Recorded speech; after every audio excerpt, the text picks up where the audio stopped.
Good morning once again.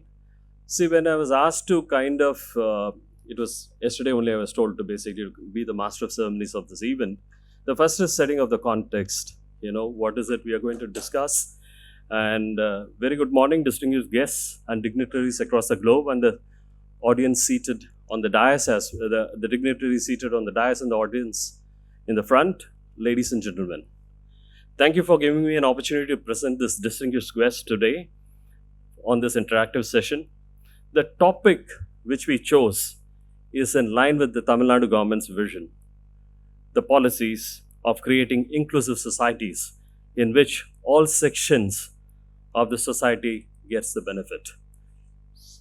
To the topic, footwear, catalyzing inclusive growth is a very relevant topic and has a huge societal impact once the industry grows. So the benefits are, number one, employment of women. We have spoken a lot in the inaugural session from the Honorable Chief Minister about the to give that women empowerment.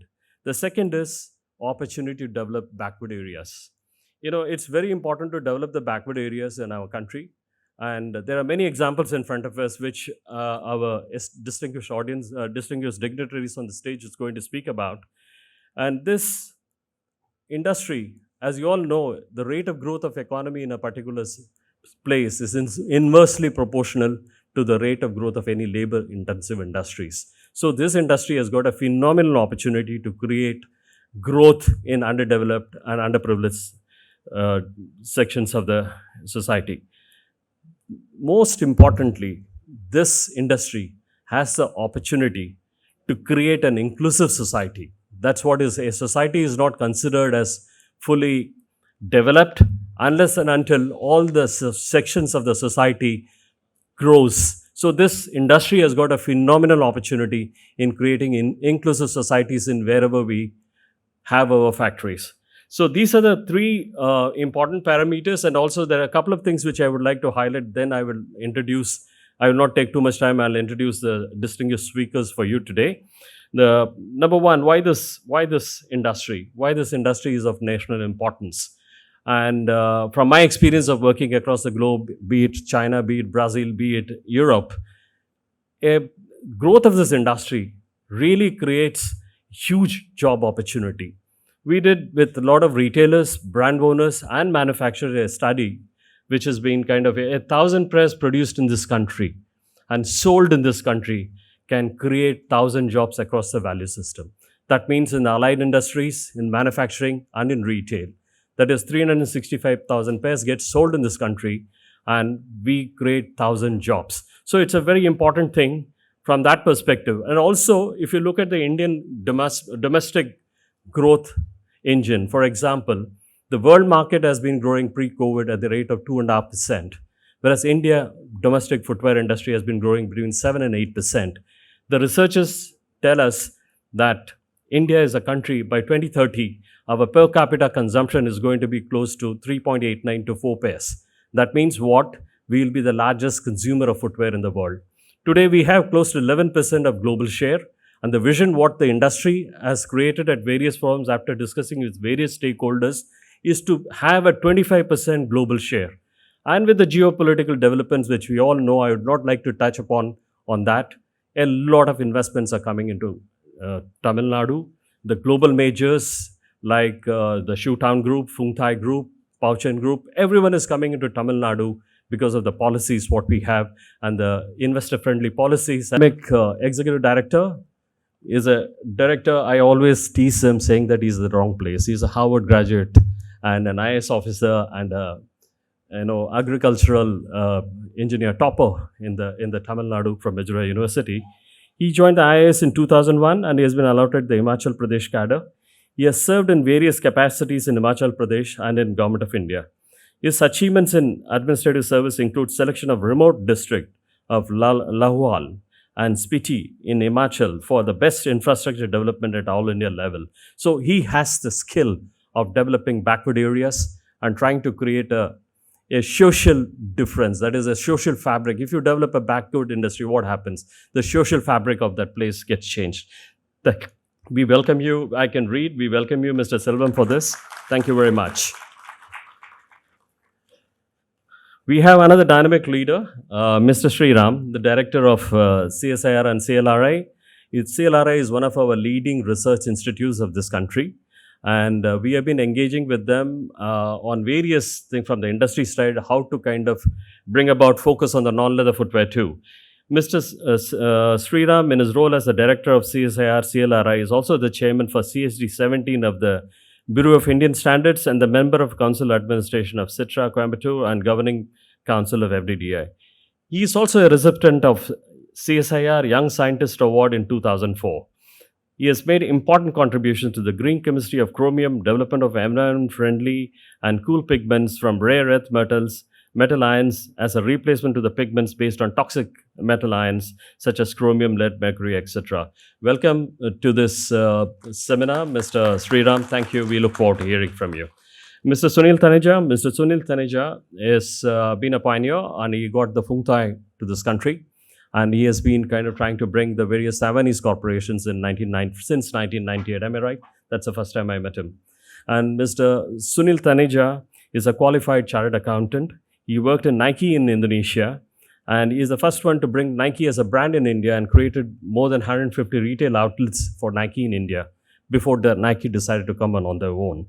He has got 6 years of experience in Nike, and he is also the promoter of SSIPL and a director of Lotus Investments, which has brought in Fung Thai to this country. As a director in Lotus Enterprises Limited, and its subsidiary companies in India, is engaged in setting up special economic zones for manufacturing sports footwear for the purpose of export. Thank you, Mr. Sunil Taneja. We look forward to hearing your experiences in Tamil Nadu. Our next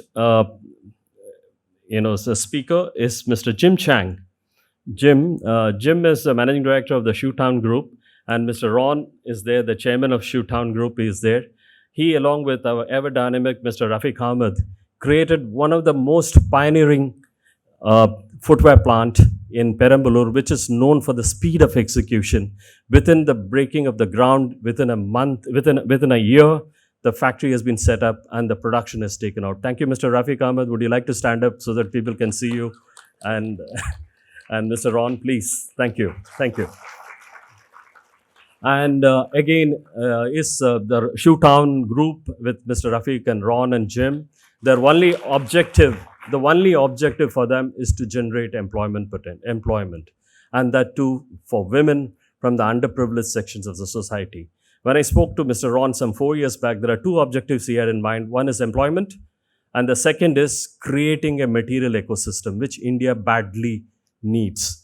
In fact, India badly needs material ecosystem for the non-leather footwear. Most of the products are imported. Thank you again. Jim, we look forward to hearing to your experiences in India. Thank you. Our next guest is Mr. Rahul Veera. He had been my old colleague. And Rahul, welcome. Rahul has been one of the most successful managing director of Skechers Southeast Asia Limited. He has really created a benchmark on the sports footwear industry. And he joined Skechers in 2015. Over the course of 8 years, he has spearheaded the brand's growth history and trajectory and initiatives in India. Rahul brings in more than 2 decades of experience with a strong record of successful strategic and tactical leadership across lifestyle, luxury, and online industry in India. And I always go to him for my retail gyan. Thank you, Rahul, for all the help you gave us. And we look forward to hearing about the Skechers success story and more importantly about the manufacturing plans of Skechers in India. Thank you. Now, my last not but the least, Mr. Razak, my old friend. Mr. Razak heads the VKC group. VKC and the sister companies are the largest players in the value segment in the country. They are number 1 in the country and number 1 PU producer in the world. We don't celebrate such achievements. Number 1 PU producer, it's research conducted by Dow Chemicals and Hensman, and they have said he's the number 1 producer of PU products in the world. He has got more than 24 manufacturing units across 3 countries in Sri Lanka, Sudan, and Bangladesh. And Mr. Razak is involved in many new projects of VKC. This includes first PVC virgin footwear plant in Kerala, first microcellular footwear plant in Kerala, first air-injected PVC plant in South India in 1999, first injected EVA footwear plant in South Central India in 2003. So this is a group which has won a lot of awards and accolades, and we really look forward for your inputs, Mr. Razak. Thank you very much, and thanks for coming, taking time out from the busy schedule. And sorry, I know I was coming because I want to talk a little bit more about Gunjan.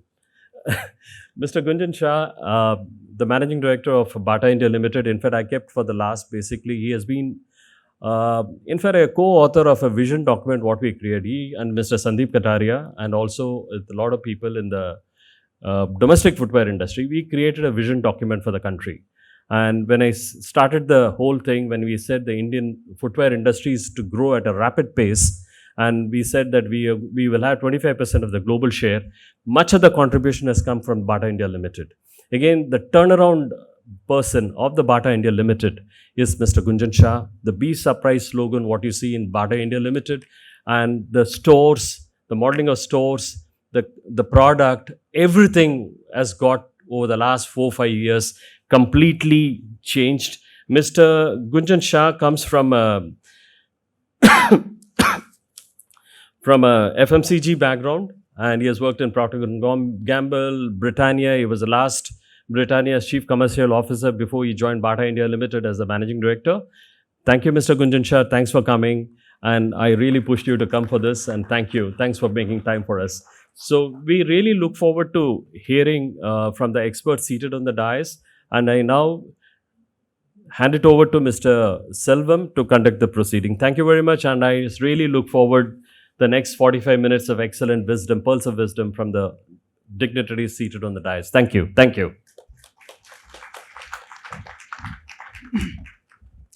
Thank you very much, Mohan. It's a wonderful context setting, and also a wonderful introduction to all the panel members for today's discussion. We seek your apologies on two accounts. One is we are starting it little late, one issue, and there are equal amount of people standing on the room. We never expected this would be this very big crowd today. So we could not provide the chair for all of you.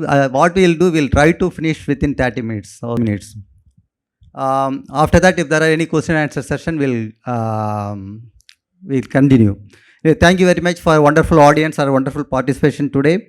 So the first, we'll talk about, this, actually why the leather sector. Anyway, each one can talk about leather sector at least 2 days together. If you give each panel speaker can talk about that one.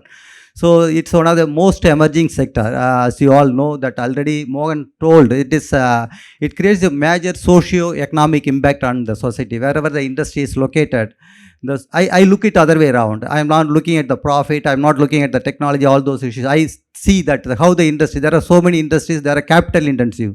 They can bring 100 billion. But what would be the socio-economic impact? And what is the socio-economic impact of this industry, that leather and footwear industry? So that way I see this one of the most important basic industry for development of any country. That is what history says.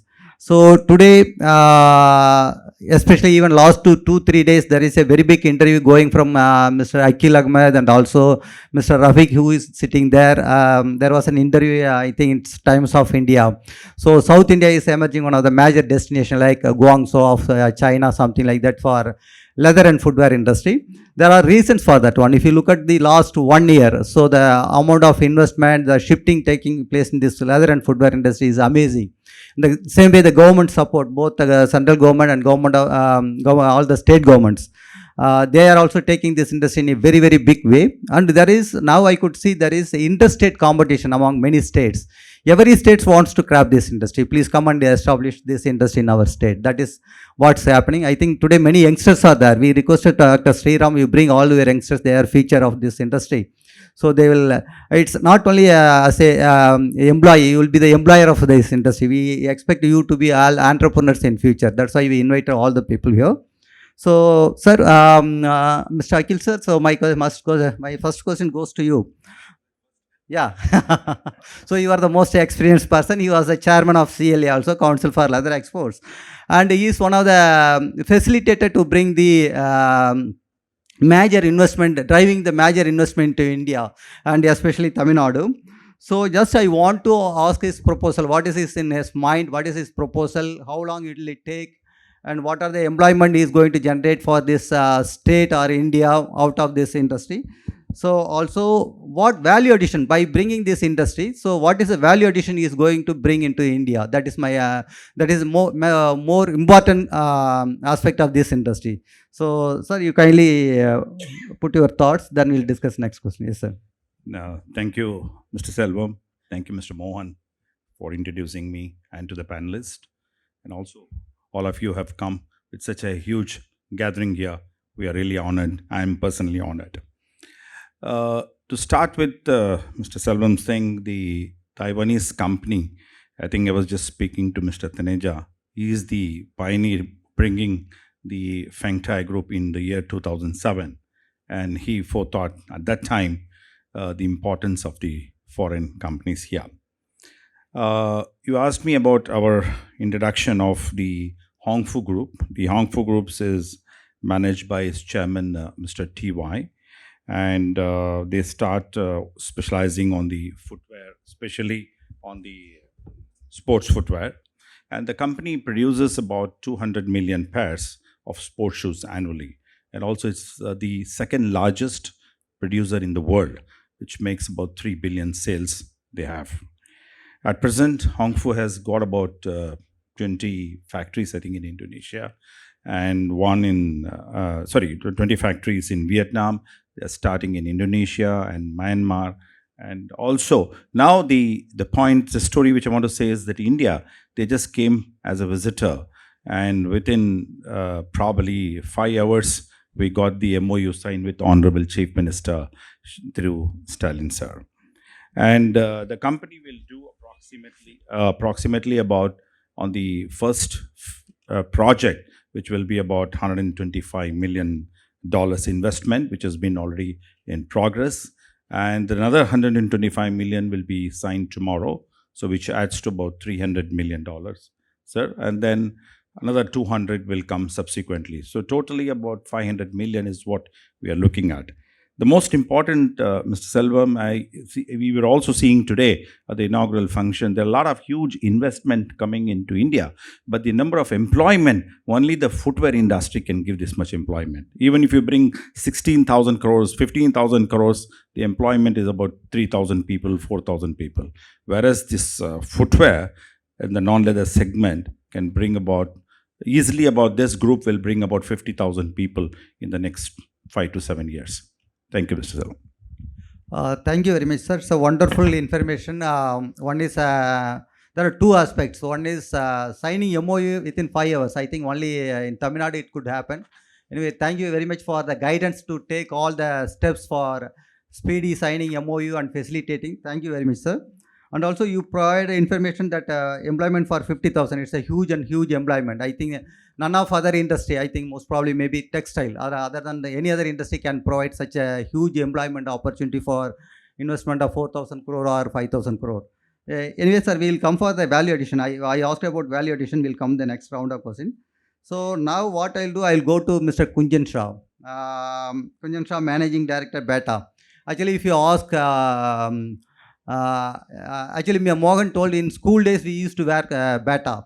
Even school days we never used to wear any chappals or anything. Those times, I think many of you might be knowing who are coming from villages.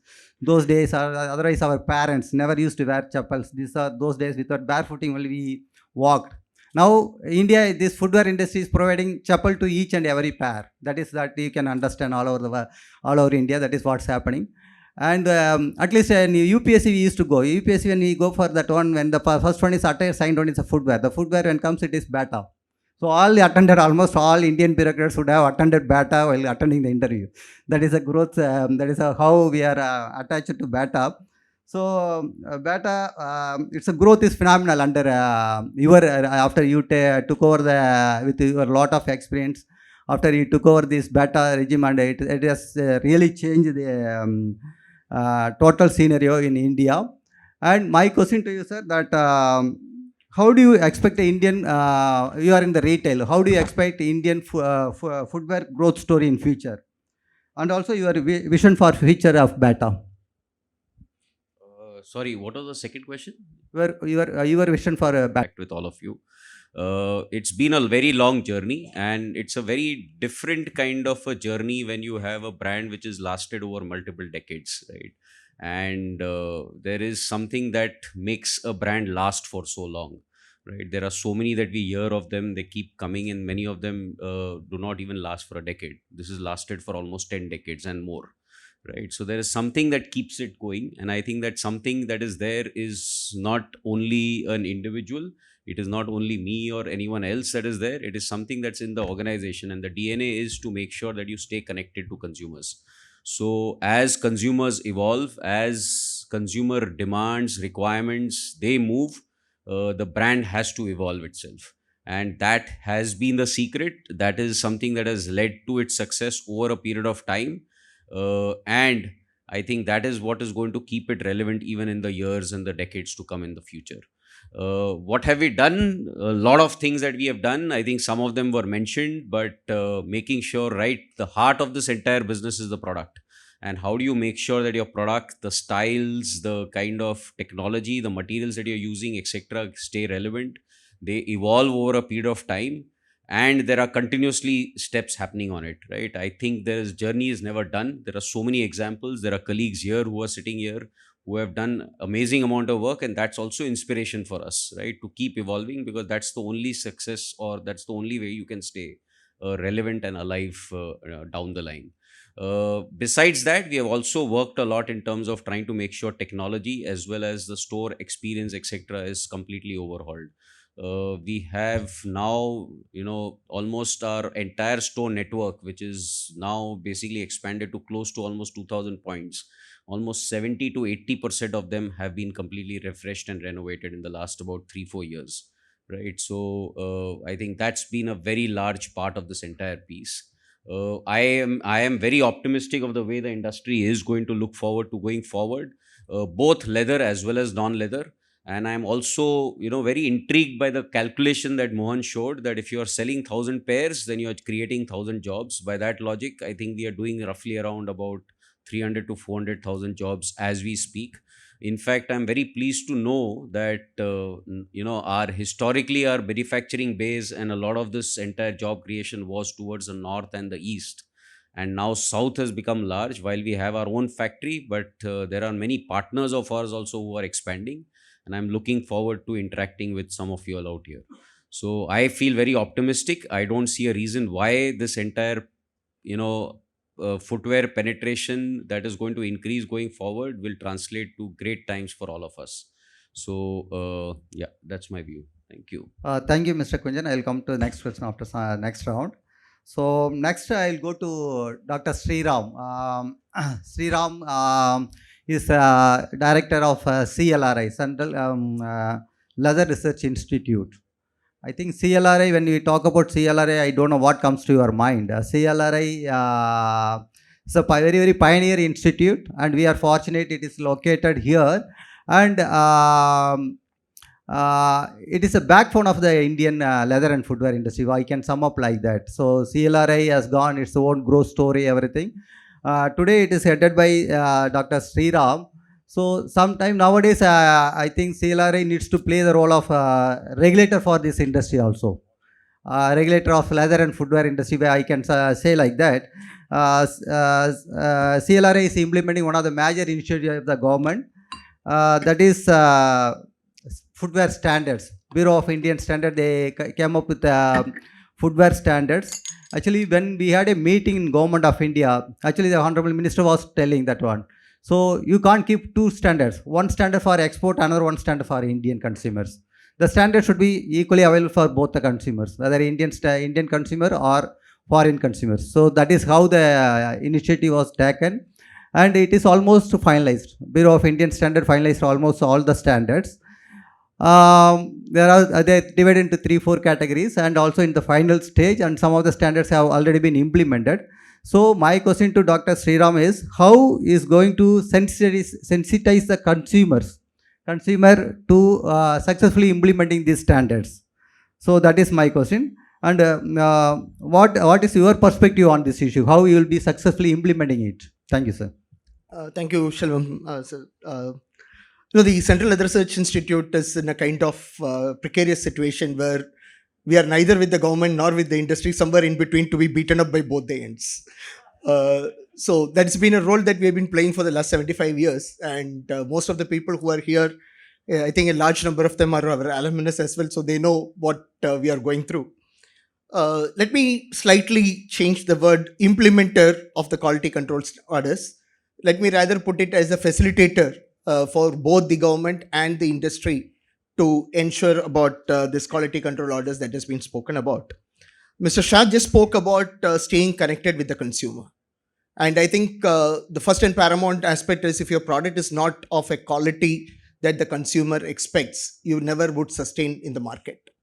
So that is where the whole crux of the matter comes. And what the role at the present moment that we are playing is on two ends. One, we sit with the Bureau of Indian Standards. We are a part of the Bureau of Indian Standards and take your views, the industry's views, to ensure that the standards are in such a way that it is implementable. That's the first part. I think we should forget what the days that we started off. It has come a long way. By now, it has become much more friendlier. And second thing is that we would like to work with every single industry to facilitate you to get to those standards.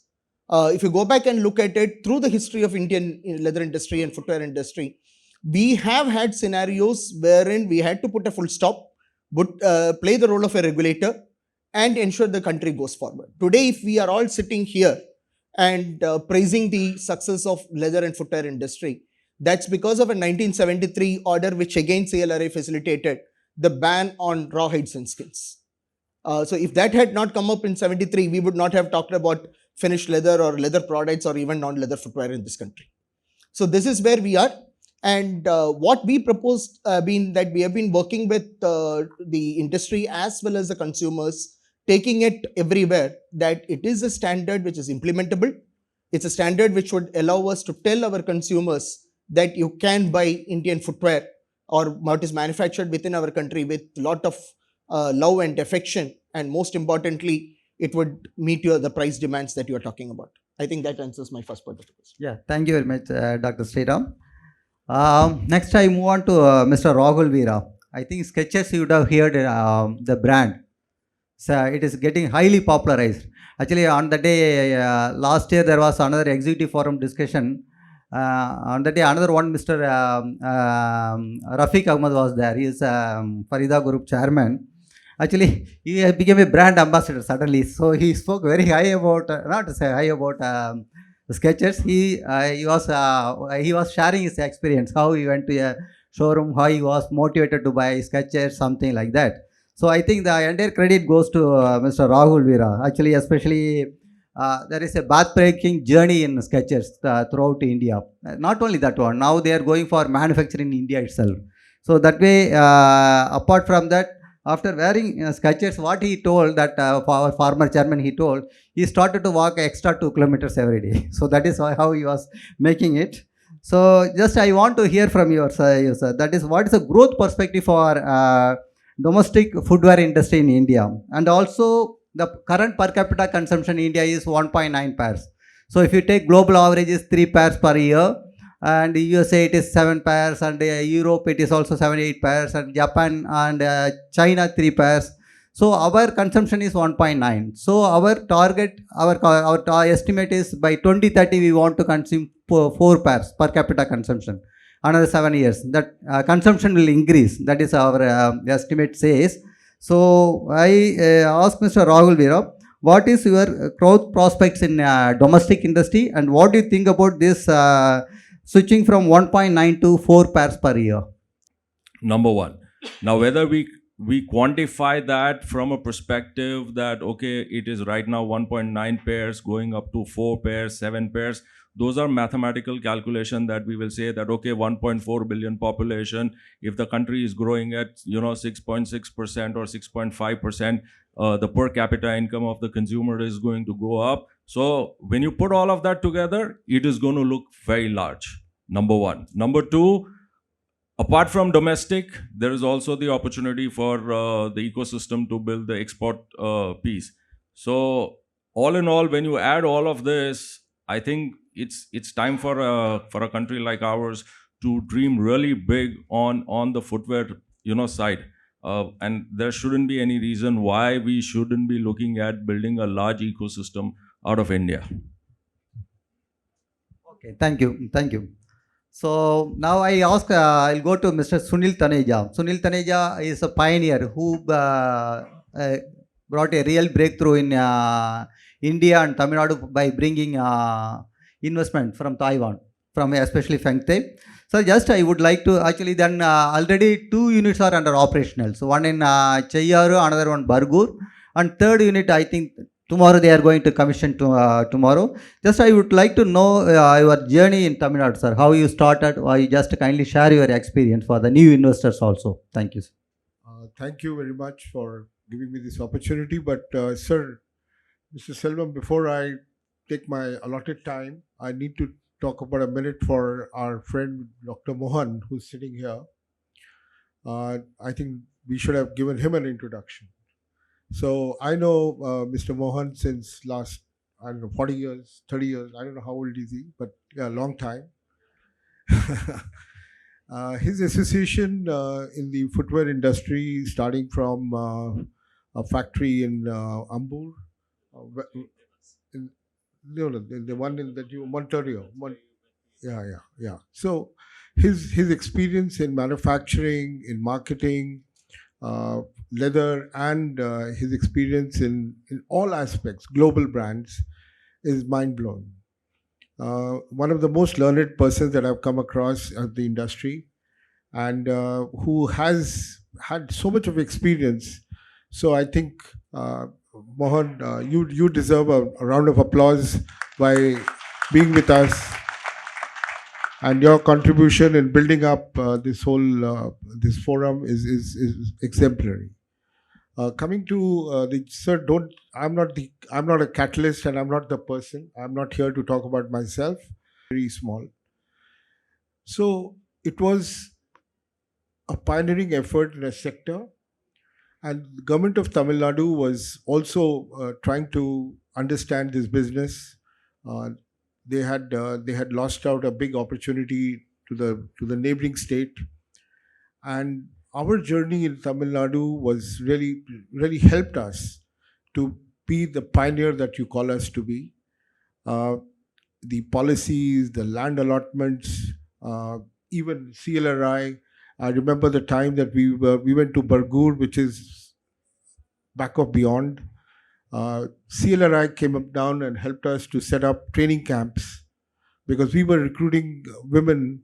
We have about 60% women in our system. We want to increase it, but 60% out of the 35,000 people that we employ as of today is significant.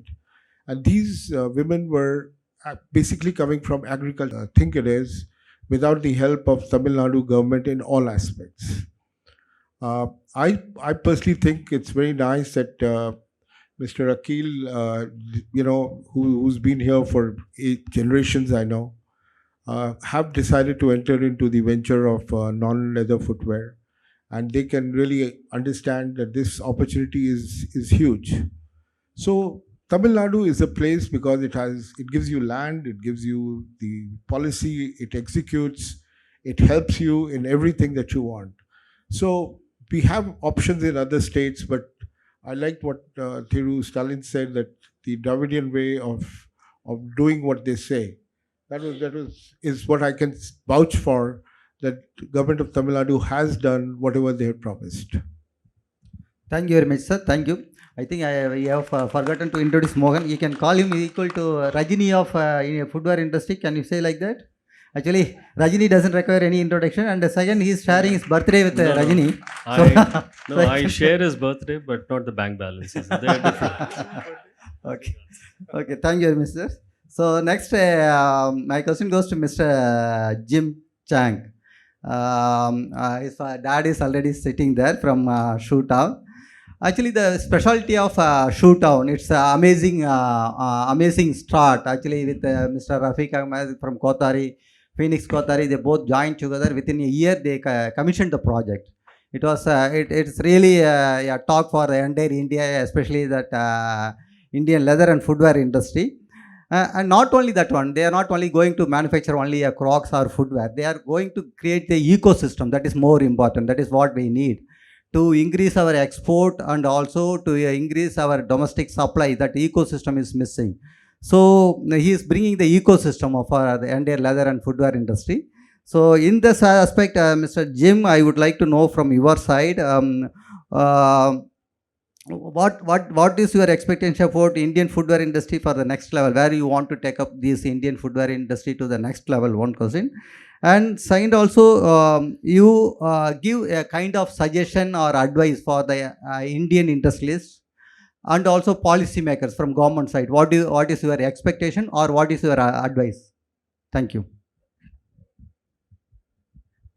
Okay, so like this gentleman mentioned, is for Tamil Nadu is famous in leather industry, but for non-leather we need to bring non-leather production. It has a longer supply chain, so bring all the supply chain come to India is very important to support the non-leather production.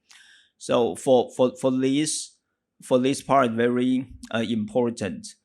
Not only leather, we still have the other materials.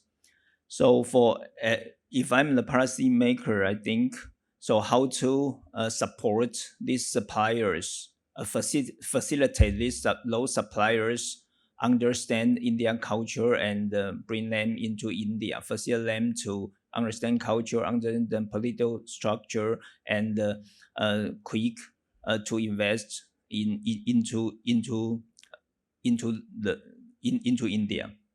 And that is the first. And second is for the talent, because we want to elevate the non-leather production. Supply chain very important. So the supply chain capability rely on some talent overseas.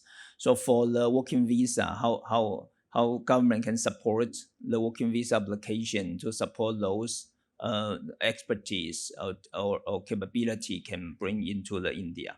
And the third one is for those supply chain come to India is not only do the export.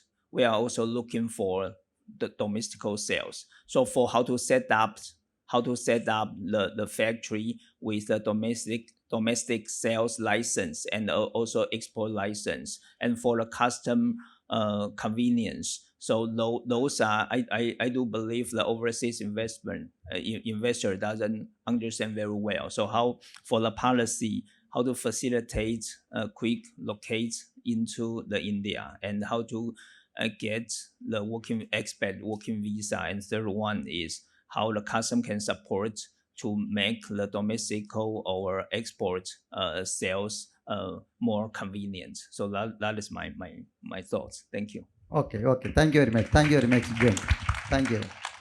So my next question goes to VKC Rasak. If you travel in any highways in India, you could see that VKC advertisement in almost many of the walls and everywhere. VKC everywhere. So just we want to know from your side. So actually, is manufacturing in more than 20 destinations, not only in India, also in Bangladesh, Sri Lanka.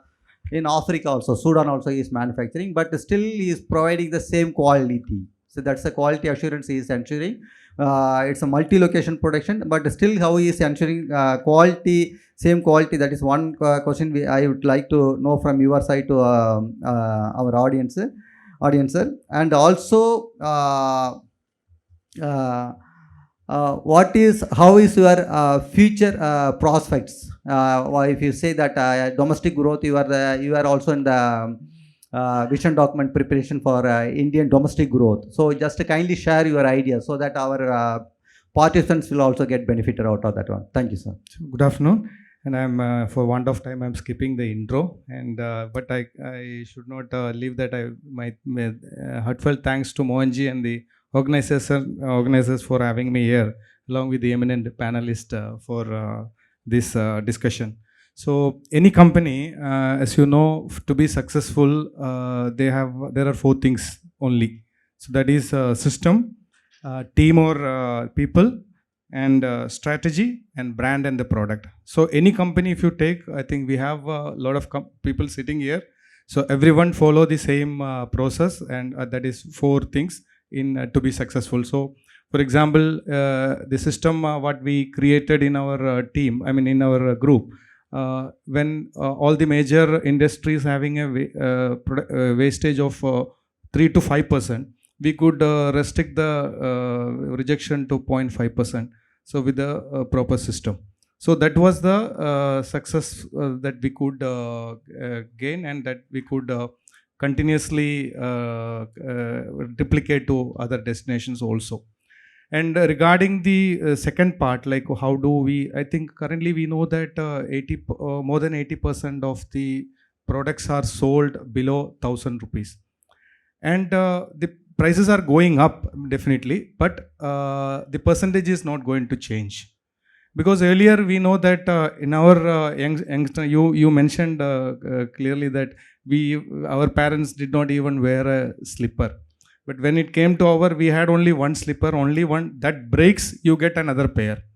So, but the situation is not that. If you can see the youngsters or the new generation people, so they at least have 3 or 4 pairs depending on the occasion. So, but they don't have the surplus income to spend.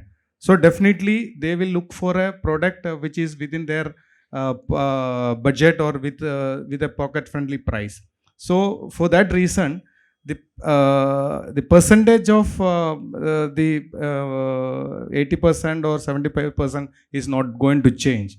We will have that particular product range, but it doesn't mean that the higher price is not increasing. There also, you know that Skechers is sitting right in front of us. The growth, and the Puma last year, the growth what they have attained in Indian market. So that is definitely showing that Indian consumers are also looking for a higher price product, and Indian volume is also increasing that level. So, but the percentage is not going to change. So, if you take for VKC beginning, VKC could explore the market with an introduction of a pocket-friendly product in PU. When it was sold at 400 rupees, we introduced it at 200 rupees. So that made the people to shift from a product of a lower price to a slightly higher price. But that is a wonderful message I think you are giving to our participants.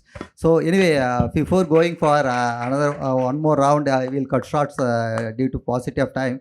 Actually, one sector I would like to hear from our, I can call it Mr. Akil as a leatherman. Actually, he started from his grandfather time, from time onwards on leather only.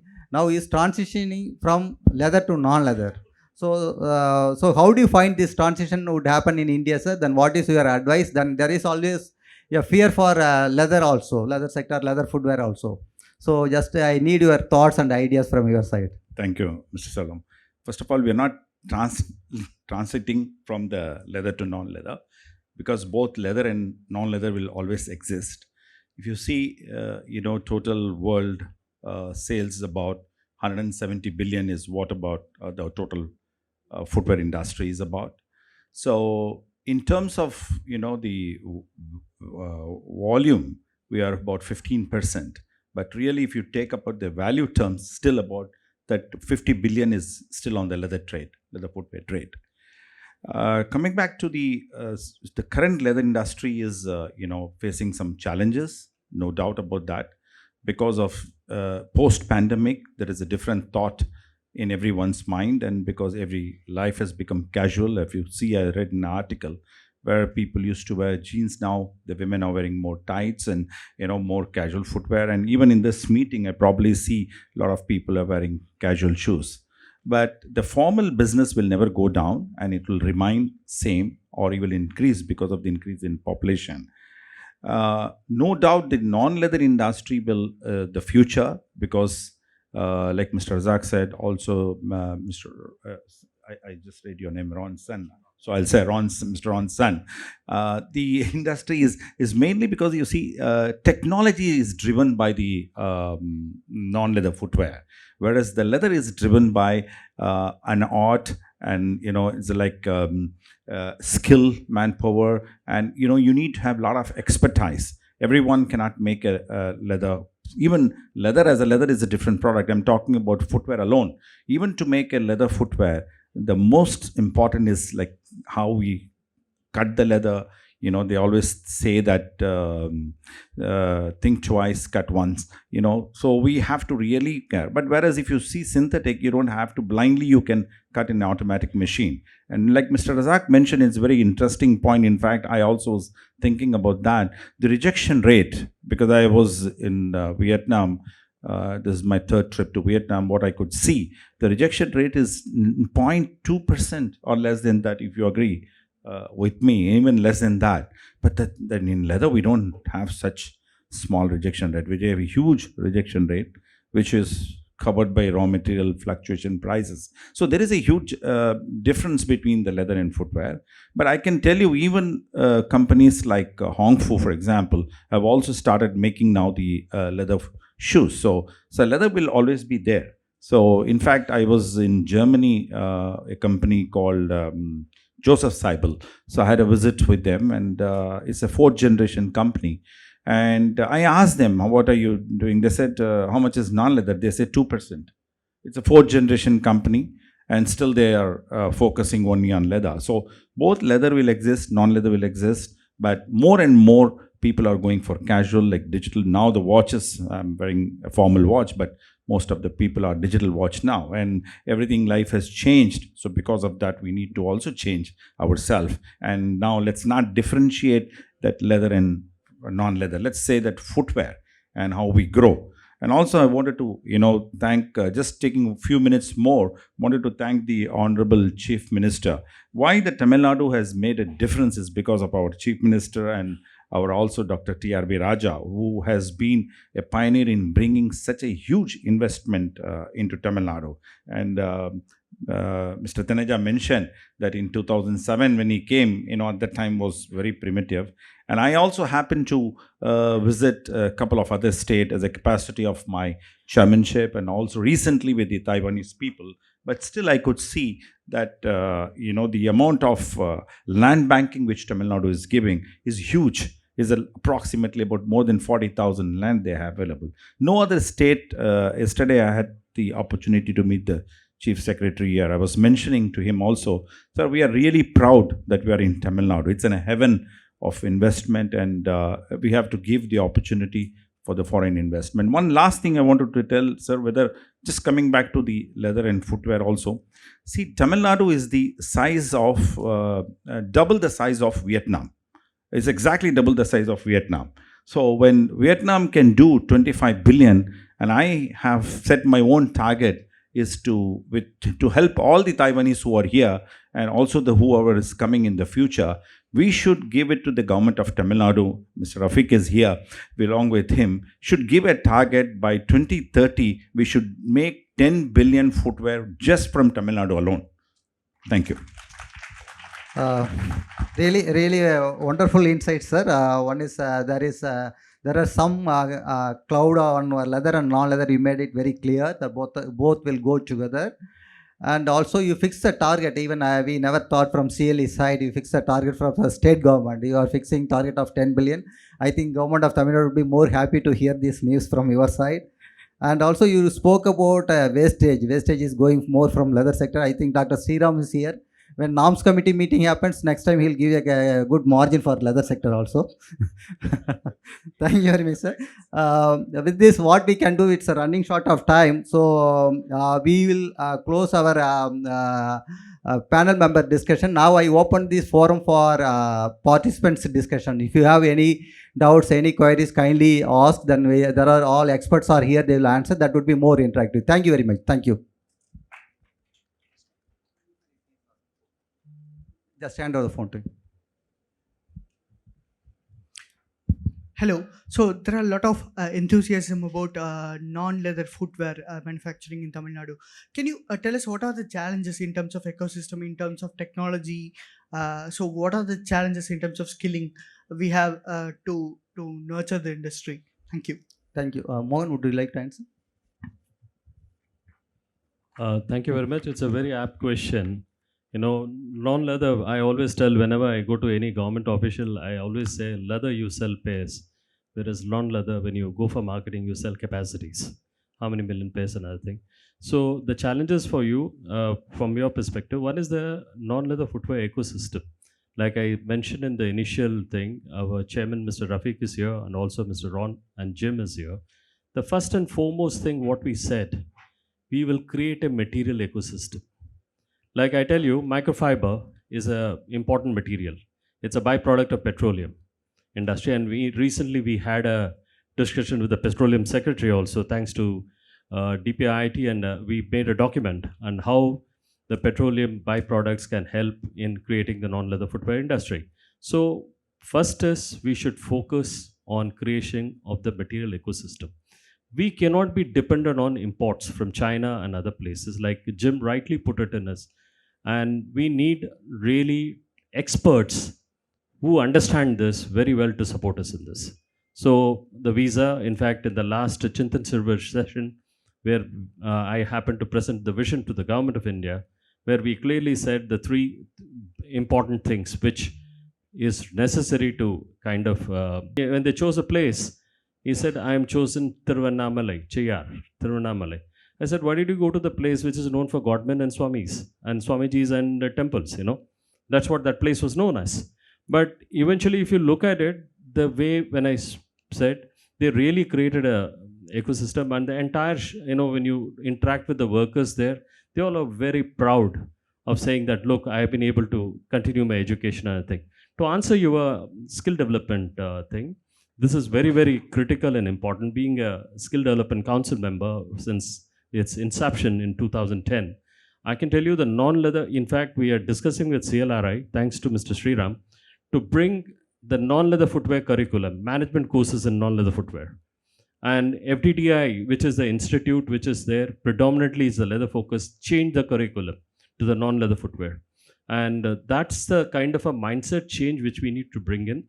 And with the vision, if I had to tell you, not very well, this has a potential to become a $50 billion industry.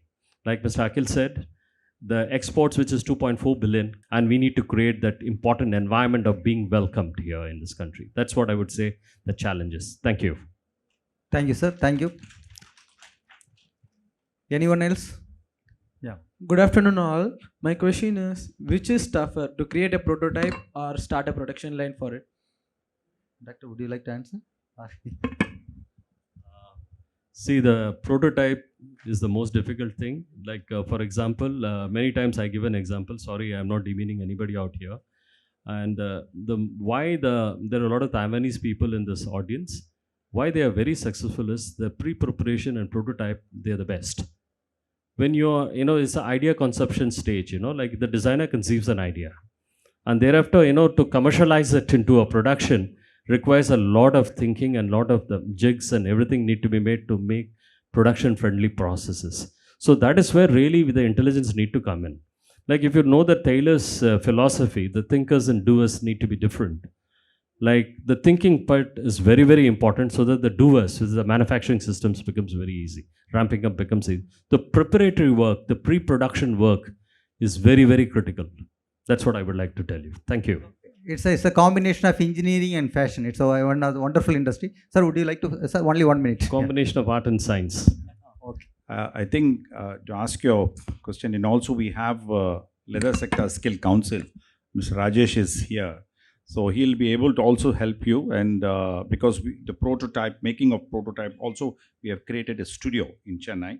So also online courses are there. So it's really good for the youngsters to learn and come into this trade. So he's also helping in addition to CLRI and FDDA, and Mr. Murli is also here, CFTI. So all the process which is there, it's going to be very, very hands-on job you can learn now. Footwear industry is going to, like I said, $10 billion, just Tamil Nadu alone. So everyone has got a huge opportunity. One quick question, last one, can I? Yeah, only one question. Yeah, Last thank one. you. Just I would like some advice from the panel here in terms how the supply chain of the Indian supply chain can become part of this growth cycle which we are seeing in India, which is investment coming in. We talk about supply chain, and Mr. Jim said we will bring in the ecosystem from there. But how do we integrate this with the local supply chain so that we also become part of this journey? Okay, okay. Mr. Manoj, I think you also have been recently to Taiwan. I think it was good that Council for Leather Export, under the leadership of Mr. Selvam, is arranging a lot of visits to abroad. My thing is that, see, what I could see that the amount of scale, amount of precision, amount of quality the Taiwanese companies has in Vietnam and other countries, we still do not have that kind of talent and skill, because we have been used to make the leather footwear as mentioned. So you need to have a tie-up with them, and also you need to learn the technology first from them, because this came like, it doesn't come straight to them. It came from Japan, Korea, then it was in China, now in Vietnam, now in Bangladesh, now we have in India opportunity. So I would suggest that that we have to have a component industry in along with the foreign investments, and also we should be traveling more and getting to know the product very well, and that's the only way we can be self-reliant, because just by saying that we have to be self-reliant, but still we are depending on a lot of imports which should be avoided, in my opinion. No, sir. Actually, I had an opportunity to meet them in Mumbai also. In fact, after that, they visited in UK and Taiwan also. So some of their products it's a global scale and quality standard and others. So we are making from CLE side, Council for Leather Exports, we are making both ends to meet. So shortly we are working on it. And Mr. Akhil told, still scale may be one of the area where we may find a little problem. So we need to meet out their quality standards. Of course, quality standards are there, I had seen, but only scaling up. That may be my internal thinking. Once we have a one-to-one meeting, we'll have a further discussion. With this, I just, a lot of local component manufacturers have come to me and said, how to be a part of the system.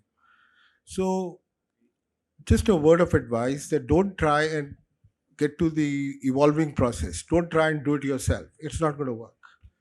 The technology is way, way higher than what our capabilities are. I'm being blunt about it.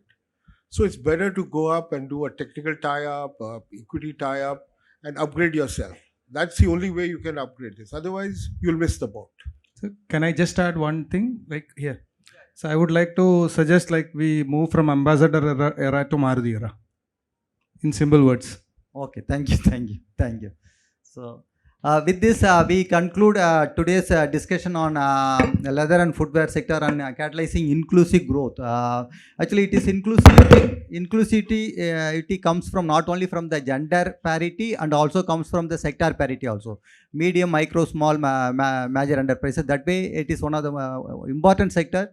In all aspects, it is inclusive growth, and it is integrating rural-urban area. It is inclusive of the gender parity, and also inclusive of all across sectors. With this, we conclude today's sessions, and we ask Mr. Morgan to conclude that one. Thank you very much. Thank you. Thank you very much, all panelists, for your insights. To be aspirational, like Mr. Akhil said and others said, we have an opportunity to create a $50 billion industry over the next 5 years, which can create huge jobs. As I said, 1,000 pairs sold in this country, produced in this country and sold in this country, can create about 450.